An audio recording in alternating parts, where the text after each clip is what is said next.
gudoomiyaha xusbiga mucaaradka ee u cud injineer Faysal Cali Waraabe oo maanta warbaahinta qaarkood kula hadlay magaalada Hargeysa waxa uu ka hadlay doorashooyinka ku soo foodlay Soomaaliya isagoo naqdimiyay muranka u dhaxeeya ra'iisul wasaare ku-xigeenka Soomaaliya iyo sidoo kale gudoomiyaha aqalka sare waxaana uu injineer Faysal Cali Waraabe markii horeysay ka hadlay xildhibaanada u matali doona Somaliland isagoo sheegay in aanaysan jirinba xildhibaano matali doona Somaliland balse taa bedelkeeda ay yihiin xildhibaano u shaqo tagay magaalada Muqdisho ee deegaanada oo caasimada Soomaaliya waxaana uu yiri horta waxa weeye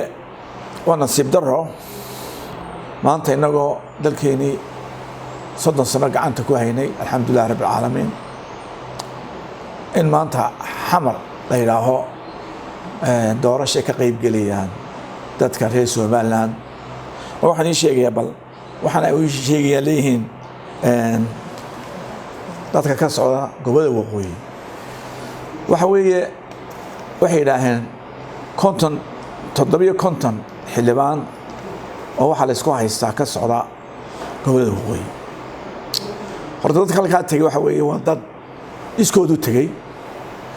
konton toddobada la sheegaya leeyahay waa xildhibaano kuma jiraan xildhibaanada la leeyahay way ka socdaan dhulbahantiga warsangeli waxay ku eegayeen qura dadka ku abtirsada ciisaha isaaqa iyo gadabuursiga iyo nin gabooya ayaa weeyay ay leeyahay waqooyi gobolada waqooyi dadka halka ay sheegayaan ciisaha waxa loo qoondareeyay oo lagu qoondeeyay meesha la yiraahdo Carta 9 xubnood 9ka xubnood baa waxa magacaaba Ismaaciil Umar Geeli qabiilha ku magacaaba Somaliland kama socdaan golayaasha arintan waa in laga hadlaa adduunka loo qoraa bayaan cad la soo saaraa inaanay dadka jooga xamar sida uu soo shaqo doontay magaalada farmaajaba ka shidad sita oo madaxweyne ku noqday ayaguna u tageen in boosaska loo bixiyay dir waqooyi inay ku soo shaqeystaan ku noolaadaan laakiin qofku leh war iska ninkan in kastoo aan Soomaaliland taageersan haddana waan ka soo horjeedaa in la xasuuqo wax la yeelo iyo mid taageeriye kii in xasuuqiye ninkan maanta Cabdi Yuusuf shalay talaha xoog lagu soo sameeyo horta ninkaas marka idaga waramo waxa weeye wuxuu ahaan jiray lama daayo haysan jiray doobiilu aha jawhar buka markaas uu galay guulwadayaashii Maxamed Saad Bare markuu siyaad ka yaabay sidoo ninkan qabiil uu yahay ayuu soo dalacsiyo ilaa wasiir ku xigeen buu gaarsiiyay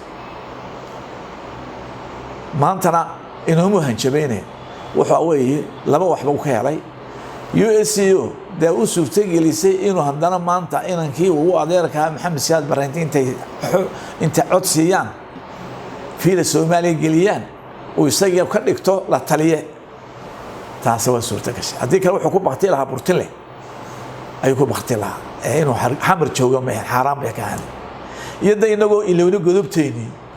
oo isaga in badan oo caynkaas oo gamcaha dhiiga ku laha dhiigana gamcaruurteena dhiig ku leh ayaa adduunka iyo xamar meelaha daashoonaya maanta Yuusuf Gareen wada dhulkan la sheeganaya waa badcas wateena waxa weeye in golayaasha guurtida iyo baarlamaanka soo saaraan oo ka hadlaan arrimahan in la inagu socdo dusheena la inagu dulshaxayo in ka hadlaan gobolada waqooyi waxay ugu yeediyaan wax gobolada waqooyi aan jirin dadkaasi dad ina matalaan ahayn wayna ka hadashaa badda cas in inagu leenahay oo in ka ila caabi waa ku dhashay ree caabi waaqi inaanu badeena aanu u sameyn kareen magaranaysa wakiil daacas ina garaad leeyahay waa loo magacaabay bal in garaad badcas ma xukumo anaga xukuno ilaahay nagu abuuray anaga talada ilaahay gacanta noo geliyay cid kale ilaahay u geliyay ma jiro Xamse Dabaare RTN TV Hargeysa mar walba ku xirnow RTN run iyo raadraac